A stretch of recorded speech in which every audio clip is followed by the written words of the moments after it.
Boa noite. Boa noite.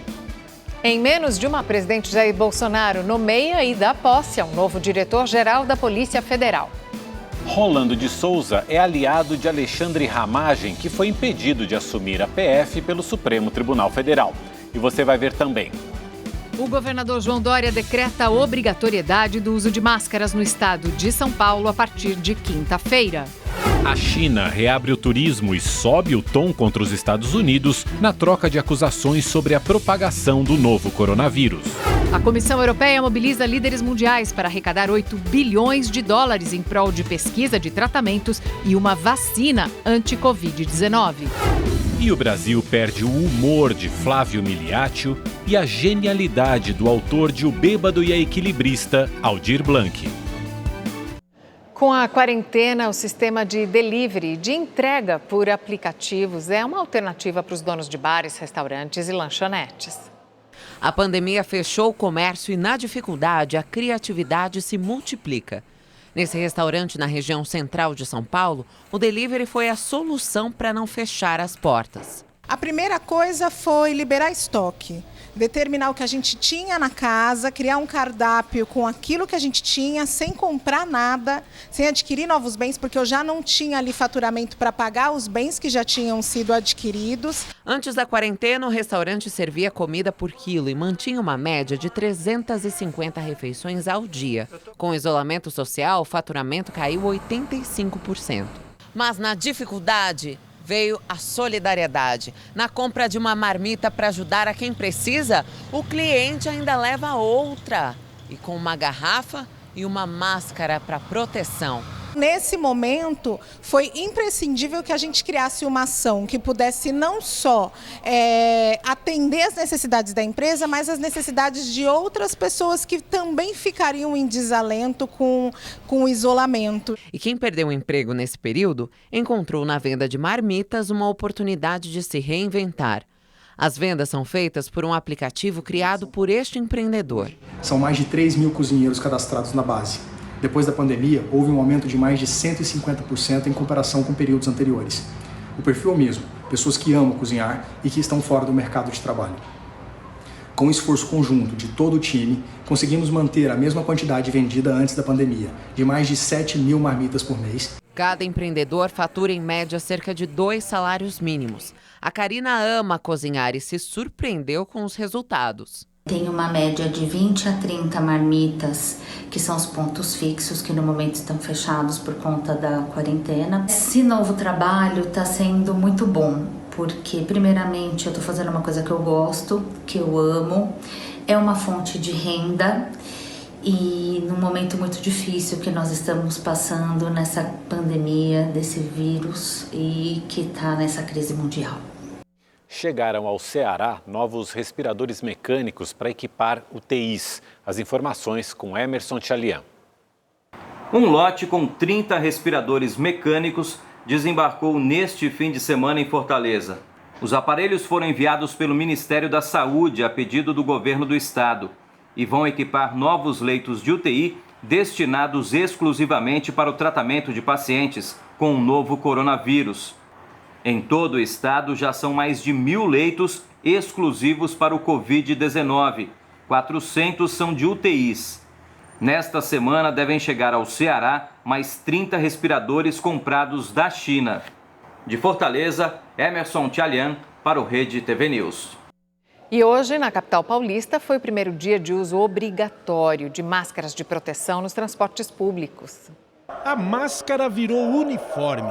Hoje foi difícil encontrar alguém sem proteção no transporte público em São Paulo.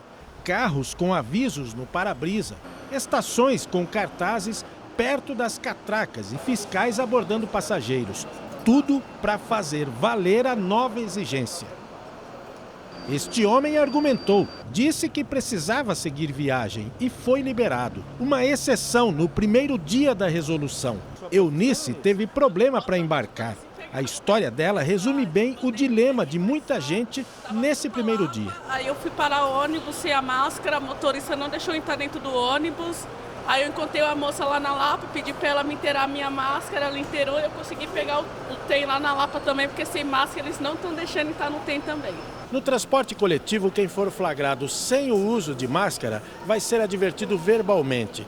Num ônibus, apenas um passageiro sem cumprir a determinação, isso vai ser suficiente para que a empresa pague uma multa de R$ 3.300. Já no caso dos táxis e carros que fazem o transporte por aplicativo, os motoristas devem se recusar a levar passageiros sem máscara. Caso contrário, também devem ser multados. Na entrada da estação do metrô, a unidade sai por R$ 5,00. A Bruna usa máscara, mas comprou mais uma. Ela aprova o uso obrigatório. Mas a gente tem que se cuidar em prol da nossa própria vida e da vida do próximo também, né? Eu, por exemplo, a minha mãe tem 65 anos em casa, eu tenho procurado tomar toda a cautela necessária para me cuidar e também não levar isso para ela, né? Fabiana e Hamilton vendiam hot dog nas ruas. Na quarentena passaram a vender máscaras. Uma saída para o sufoco nesse tempo de epidemia. Vender máscara agora, né, para ver se ganha um dinheiro do pão.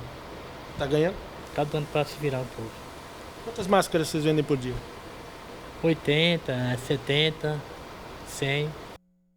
Pois é, por enquanto a obrigatoriedade do uso de máscaras em São Paulo é apenas no transporte público, mas isso vai mudar a partir de quinta-feira, porque o governador João Dória decretou a obrigatoriedade em todo o estado para qualquer pessoa que sair às ruas. São Paulo já registrou 27 mortes de Covid-19 nas últimas 24 horas.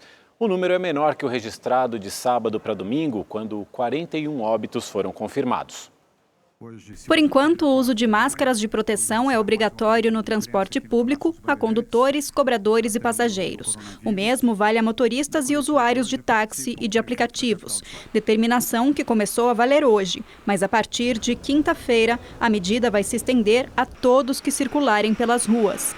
O governo do Estado de São Paulo decreta amanhã, 5 de maio, a obrigatoriedade no uso de máscaras em todo o Estado de São Paulo a partir do dia 7 de maio. O governo do estado atribuiu a fiscalização às prefeituras, que vão definir qual será a penalização a quem descumprir a obrigatoriedade. Dória também reforçou que não haverá flexibilização da quarentena aos municípios que mantiverem a taxa de isolamento social abaixo de 50%. Segundo o governo, se a medida não estivesse em vigor desde o dia 24 de março, o estado teria hoje 10 vezes mais mortes do que as registradas até agora. Neste domingo, o índice de isolamento social no estado de São Paulo ficou em 59% e 58% na capital. No sábado, este número foi mais baixo, 53% e 52%, respectivamente. A taxa de ocupação nos leitos de UTI está em 68%. Na Grande São Paulo, já atinge 89%. O prefeito da capital, Bruno Covas, anunciou a requisição de cerca de 800 novos leitos no setor privado e um acordo com 2 hospitais particulares para a utilização de 40 leitos de UTI e 100 de enfermaria, pagos pela prefeitura. Nós já assinamos contrato para disponibilizar leitos de UTI para a regulação municipal, o Hospital da Cruz Vermelha e o Hospital da Unisa. Então, isso já está sendo feito aqui na cidade de São Paulo via contrato. Covas e Dória também anunciaram que Estado e Prefeitura vão investir 300 milhões de reais do Fundo Municipal de Saneamento no combate ao coronavírus. Esse valor não vai interferir em ações do setor que já estão em andamento. Esses 300 milhões provêm do Fundo Municipal dos rendimentos da Sabesp, obtidos a partir da exploração dos serviços de abastecimento de água e esgoto aqui na cidade de São Paulo. Originalmente, esses recursos são destinados para as ações de saneamento e infraestrutura, mas neste momento, dada a prioridade da saúde, serão integralmente redirecionados para a saúde pública na capital de São Paulo para proteger vidas. E através da iniciativa privada, o governador afirmou que o valor doado por 362 empresas chegou a 577 milhões de reais em dinheiro, produtos e serviços para o atendimento à saúde. Em São Paulo, começou a valer hoje o bloqueio de ruas e avenidas para diminuir a circulação dos veículos na capital. No primeiro dia dessa nova medida, houve registro de lentidão. O repórter Guilherme Lopes está na zona oeste da cidade e tem as informações. Guilherme, boa noite. Olá, Mariana, Mauro, boa noite a vocês, boa noite a todos que estão ligados com a gente. Ao todo foram 4 pontos de bloqueio nesta segunda-feira aqui na capital paulista. Um deles aqui na zona oeste da cidade, na esquina da Avenida Francisco Morato com a rua Sapetuba, bem neste ponto. Apenas uma faixa ficou liberada para que os veículos pudessem passar. E, claro, a faixa exclusiva para ônibus e veículos essenciais. Porém, hoje foi apenas educativo. A partir de amanhã, esse bloqueio será mais rígido, inclusive com apenas uma faixa liberada apenas para os veículos essenciais, como ambulâncias, veículos de profissionais da área da segurança e da saúde, inclusive os ônibus. De acordo com a CET, por causa desse bloqueio, no primeiro dia a capital registrou um pico de 21 quilômetros de lentidão no trânsito. A cidade como um todo teve um congestionamento de 11 quilômetros. E esse justamente é a intenção da prefeitura, provocar lentidão e congestionamento nesses pontos que dão acesso à região central da cidade para desestimular o motorista a pegar o carro e sair de casa, para que ele faça isso somente se for extremamente necessário. A medida tem como objetivo aumentar a taxa de isolamento social, que aqui na capital paulista beira os 50%. Segundo as autoridades, o ideal é que essa taxa chegue a pelo menos 70% para diminuir a propagação do vírus. Como eu disse, hoje foi educativo, a partir de amanhã esse bloqueio será mais rígido. Os fiscais da CET foram autorizados, inclusive, a impedir que os veículos continuem. Isso não será mais apenas no horário de pico. Isso será ao longo de todo o dia, a partir desta terça-feira. Inclusive, a Prefeitura não descarta estender esses pontos de bloqueio para outras regiões da capital paulista. Até agora são zona norte, leste, oeste e sul da capital. Da zona oeste de São Paulo, Guilherme Lopes para o Rede TV News. Obrigado, Guilherme. E tem novidade na tela da Rede TV. É o Rede TV Plus, que te garante muita interação e a chance de ganhar prêmios. Agora ficou ainda melhor assistir à Rede TV. Você pode participar de maneira interativa dos programas e ainda concorre a um festival de prêmios.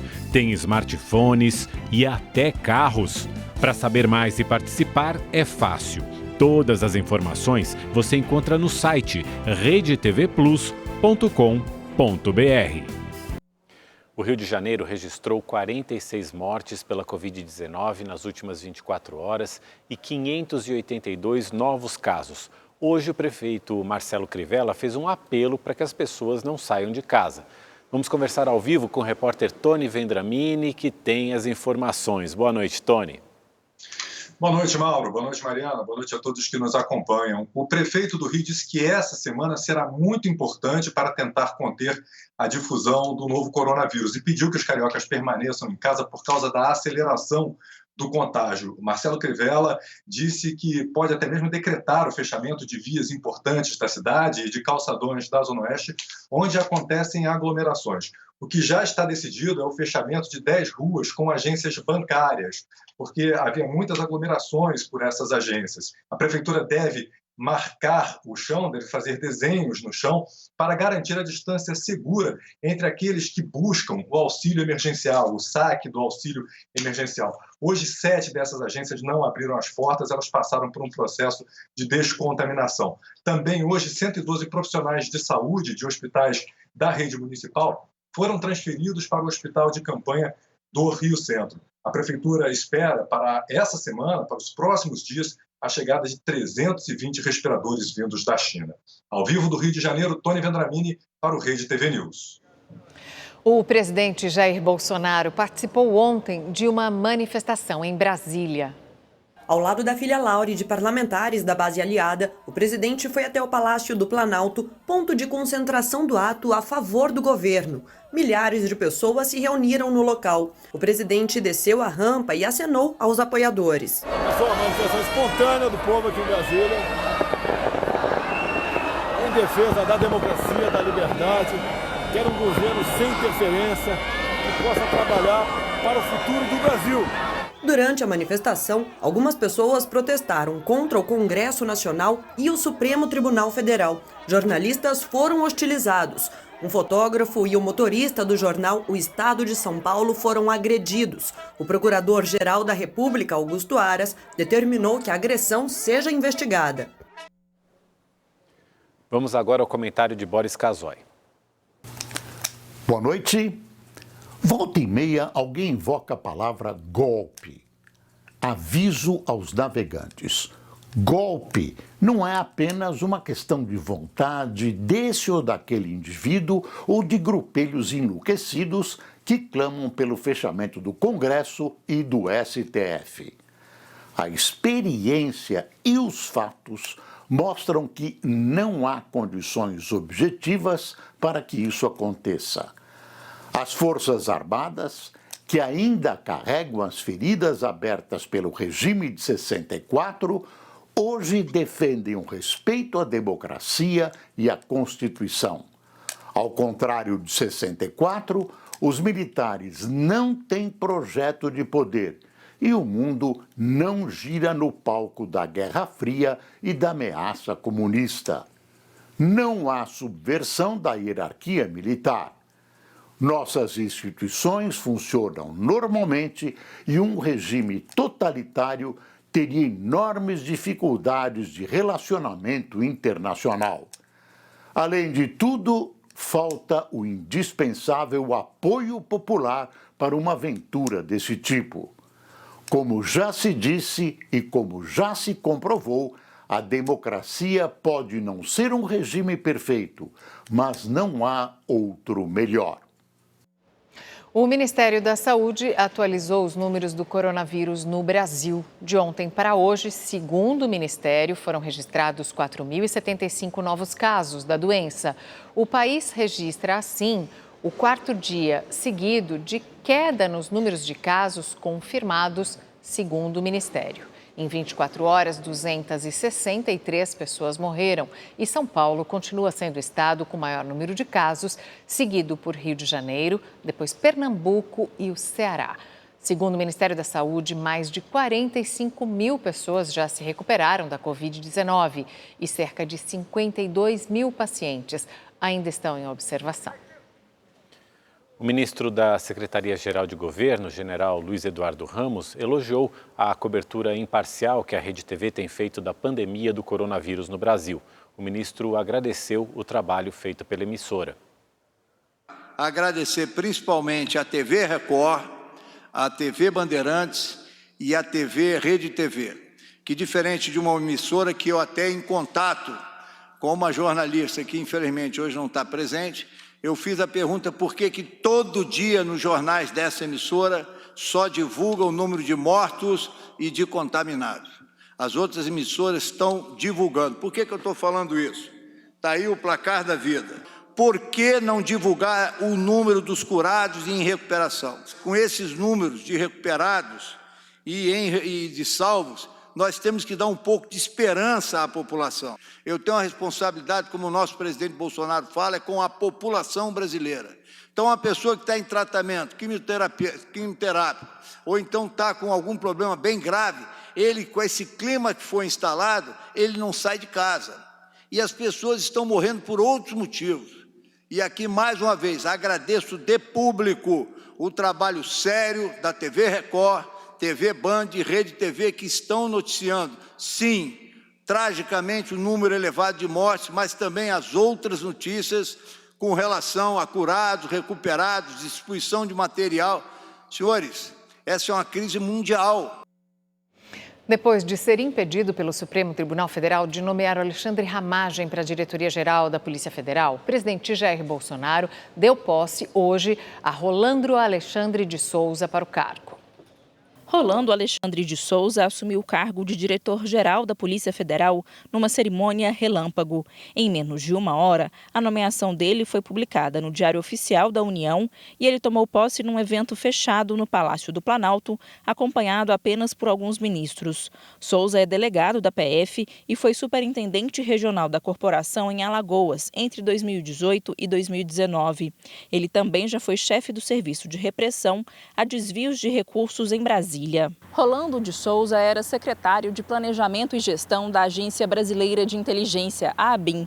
No órgão, ele era braço direito do diretor Alexandre Ramagem, que tinha sido o primeiro escolhido pelo presidente Jair Bolsonaro para ocupar o cargo de diretor-geral da PF. Ramagem chegou a ser nomeado, mas horas antes da cerimônia, a posse dele foi impedida pelo ministro Alexandre de Moraes, do Supremo Tribunal Federal. O magistrado entendeu haver uma relação de amizade entre Ramagem e o presidente, o que poderia favorecer interferências políticas na corporação. Em nota, a Federação Nacional dos Policiais Federais ressaltou que Souza é um nome técnico e preparado para assumir a missão em um momento de muitos desafios, mas observou que a categoria não se furtará à defesa das investigações e dos policiais, buscando a independência do trabalho.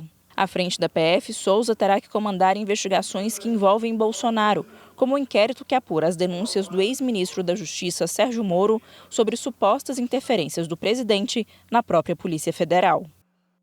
E uma fonte confirmou agora há pouco para a nossa equipe que Rolando Alexandre de Souza convidou o atual superintendente da Polícia Federal no Rio de Janeiro, Carlos Henrique Oliveira, para ser o diretor executivo da corporação. Oliveira ainda não respondeu e também não se sabe quem será o substituto dele no Rio de Janeiro, caso a troca aconteça. Vamos agora ao quadro É Política com a Amanda Klein. Boa noite, Amanda. Boa noite, Mauro, Mariana. Pela segunda vez em 2 semanas, o Ministério da Defesa divulgou uma nota oficial para reforçar o papel das Forças Armadas como organismo de Estado. Nas 2 ocasiões, se fez necessário logo após protestos a favor do presidente Bolsonaro. O primeiro aconteceu em frente ao quartel-general do Exército há 2 semanas em Brasília e no de ontem, Bolsonaro citou nominalmente as Forças Armadas como estando ao lado dele e de manifestantes. A nota enfatiza que as Forças Armadas cumprem sua missão constitucional e consideram a harmonia e independência entre os poderes imprescindíveis para a governabilidade do país. O mais importante é o que não está na nota. Nos bastidores, há uma percepção entre os ministros militares de que há uma interferência excessiva de outros poderes no executivo e que o judiciário extrapolou em algumas situações, como ao impedir a nomeação de Ramagem para a direção da PF e suspender a expulsão de diplomatas venezuelanos. O lema, o entendimento entre os militares é que é preciso acalmar, pacificar e seguir adiante. O vice-presidente da República, Hamilton Mourão, que cumpre um papel muito mais político do que institucional, até porque é general da reserva, foi muito mais assertivo. Ele disse que existe uma disputa de poder entre os poderes e que cada poder precisa observar seus limites e suas responsabilidades. O que é fundamental entender aqui é que as Forças Armadas, de forma muito sutil, não negam e até em certa medida referendam o discurso do presidente Bolsonaro.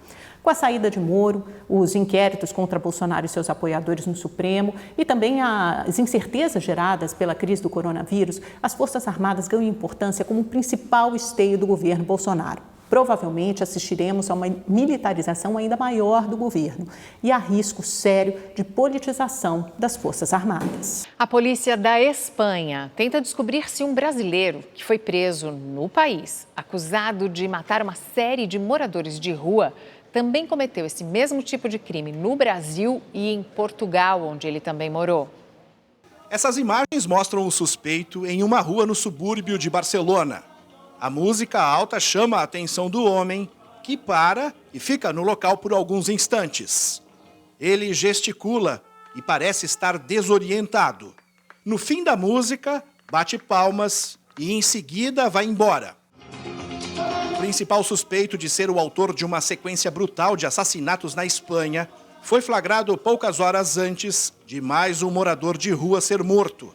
A vítima ainda chegou a receber os primeiros socorros, mas não resistiu. Os ataques aconteceram nos arredores da Catedral Sagrada Família, um dos cartões turísticos mais famosos de Barcelona.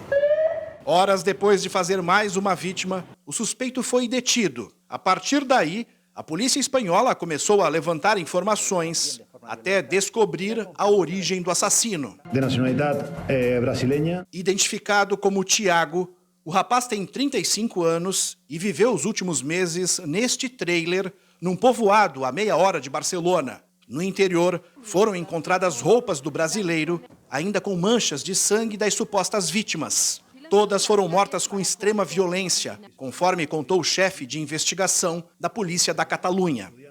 Essa pessoa, o assassino, não deixava margem de defesa para suas vítimas. Agia com extrema violência e sem nenhum motivo. As vítimas tinham entre 30 e 50 anos, moravam nas ruas de Barcelona e foram assassinadas com violentos golpes na cabeça. De acordo com a polícia, Thiago usava barras de ferro para atacar os sem-teto. O brasileiro já foi acusado formalmente pela justiça espanhola por 3 assassinatos e ainda é suspeito de uma 4ª morte com as mesmas características, ocorrida mês passado também em Barcelona. Depois de chegar ao assassino, os investigadores souberam que Thiago morou em Portugal antes de se mudar para a Espanha. Agora eles vão cruzar as informações com as polícias do Brasil e aqui de Portugal para saber se o brasileiro matou outras pessoas nestes 2 países, principalmente moradores de rua. Thiago, que não teve o nome completo divulgado pela polícia espanhola, nem sua cidade natal no Brasil, ficará preso até o dia do julgamento. Se for condenado, pode pegar até 25 anos de cadeia pelos assassinatos que chocaram a região da Catalunha em meio ao confinamento das famílias espanholas por causa do novo coronavírus. Peterson Isidoro, de Lisboa, para o Rede TV News. O ministro da Saúde, Nelson Taichi, chegou ontem a Manaus, onde se reuniu com o governador do Amazonas, Wilson Lima, e outras autoridades locais. O estado é um dos mais afetados pela pandemia do novo coronavírus. Em sua primeira viagem oficial desde que tomou posse, o ministro Nelson Taichi destacou as ações do governo federal para conter o avanço da Covid-19 no Brasil e diminuir os impactos da crise no Amazonas, que vive um colapso no sistema de saúde e funerário devido à doença. O estado ganhou um reforço de 267 profissionais de saúde contratados em regime temporário pelo Ministério para atuar no enfrentamento ao novo coronavírus. São 37 médicos e 118 enfermeiros, além de técnicos em enfermagem, fisioterapeutas, farmacêuticos e biomédicos. Hoje, Taichi visitou o Comando Militar do Amazonas e acompanhou o trabalho das equipes de saúde em 3 hospitais, ao lado do prefeito de Manaus, Arthur Vigílio Neto, do PSDB. A minha posição hoje, a posição do Ministério, é que numa crise como essa, você tem que tentar melhorar sempre. Isso é uma coisa óbvia, mas é o que tem que ser. E a gente vê que o país precisa disso, e a nossa meta é essa. E a gente está junto daqueles que estão trabalhando pela sociedade, a gente vai estar junto de vocês. Ontem, Taichi esteve com o governador do Amazonas, Wilson Lima, do PSC. A Câmara dos Deputados aprovou agora há pouco, em primeiro turno, o texto base da chamada PEC do Orçamento de Guerra. A proposta de emenda à Constituição permite a separação dos gastos para combater o coronavírus do Orçamento Geral da União.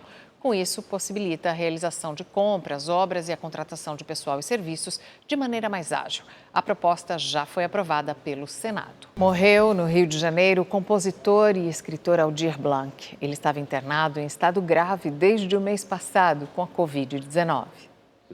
Aldir Blanc tinha 73 anos e morreu nesta madrugada no Hospital Universitário Pedro Ernesto, na zona norte do Rio. O músico foi internado dia 10 de abril na Coordenação de Emergência Regional Leblon, na zona sul da cidade, com infecção urinária e pneumonia. Nas redes sociais, a filha de Aldir chegou a fazer um apelo por uma vaga de UTI para o pai. E a gente está precisando dessa vaga urgente. Cada minuto que passa, a situação dele se agrava se ele permanecer aqui na sala vermelha.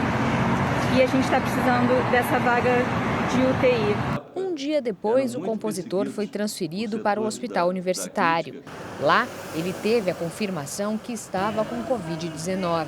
Na unidade, chegou a apresentar melhora, mas com o quadro ainda grave, foi mantido sedado. Nascido e criado aqui no Rio de Janeiro, Aldir Blanc sempre foi um apaixonado pela música. Mas antes de se tornar um dos maiores compositores brasileiros, ele teve outra profissão. Aos 20 anos, entrou na faculdade de medicina e se especializou em psiquiatria. Tempos depois, largou a carreira. A vocação musical falou mais alto. Eu talvez tenha feito uma boa psiquiatria na época, porque eu era antes músico, percussionista e letrista. No início da década de 70, conheceu João Bosco, com quem formou uma das mais importantes parcerias da MPB. Todos esses sambas urbanos, citadinos, etc. da época, eram muito perseguidos por setores da crítica que diziam que a gente compunha sobre uma cidade real, violenta. Então a gente conseguiu ser profeta na própria terra. Amigo e parceiro de muitas composições, Moacir Luz exaltou a importância de Aldir Blanc. É uma falta que eu vou sentir como um amigo, como parceiro o Brasil todo vai sentir, porque é um trabalho insubstituível. E como um amigo, uma falta que eu não sei como é que vai ser. Me ensinou muito, muito, muito na vida. Nas redes sociais, diversos artistas homenagearam um dos maiores letristas do Brasil. A cantora Maria Rita, filha de Elis Regina, publicou: Aldir, dos mestres maiores, que o senhor descanse em luz, missão cumprida, que farra boa o céu vai presenciar. Muito abalado, João Bosco lamentou a morte do parceiro e escreveu: Não existe João sem Aldir. Felizmente, nossas canções estão aí para nos sobreviver. Hoje é um dos dias mais difíceis da minha vida. Aldir deixa esposa, 4 filhas, 5 netos e 1 bisneto. A esperança equilibrista sabe que eu sou de todo artista. E também morreu hoje, aos 85 anos, no Rio de Janeiro, o ator Flávio Miliaccio. O corpo de Flávio Miliaccio foi encontrado na manhã de hoje, no sítio dele em Rio Bonito, na região metropolitana do Rio de Janeiro. O artista tinha 85 anos. Fez mais de 30 novelas e minisséries, além de filmes. O último papel na televisão foi no ano passado. Você não vai perder os 2 décimos. Nem que eu tenha que viajar à Rússia do século XIX e falar pessoalmente com Napoleão. Miliaccio alcançou notoriedade na década de 1970, interpretando o personagem xerife na série de sucesso Shazam, Xerife e Companhia, ao lado de Paulo José. Também fez peças de teatro. Recentemente, Flávio dirigiu e interpretou ele mesmo no espetáculo Confissões de um Senhor de Idade. Meu filho, quem criou o firmamento, a terra, os animais, o homem? Sabe o que é, seu Deus? Não encontraram ainda prova científica, nem que o senhor existia e nem que não existia. Uma vida marcada de boas histórias para contar. Eu cheguei num ponto da minha vida que a única coisa que eu tenho que fazer é isso, é contar o que aconteceu, né? A polícia encontrou os carros utilizados por criminosos em um assalto a banco em Ourinhos, no interior de São Paulo. O crime aconteceu no último sábado. Um morador viu um carro abandonado próximo a uma área rural e acionou a polícia militar. 9 veículos foram encontrados em um canavial entre os municípios de Canitar e Chavantes. Cerca de 20 bombas também foram encontradas. O grupo de ações táticas especiais foi até o local para desativar os explosivos. Os carros foram encaminhados à perícia para a busca de pistas sobre os criminosos. Imagens de câmeras de monitoramento da Prefeitura de Ourinhos e vídeos que circularam nas redes sociais também estão sendo analisados. A quantia levada pelos assaltantes não foi divulgada. Rede TV News fica por aqui. Uma boa noite. Obrigado pela companhia, boa noite e até amanhã.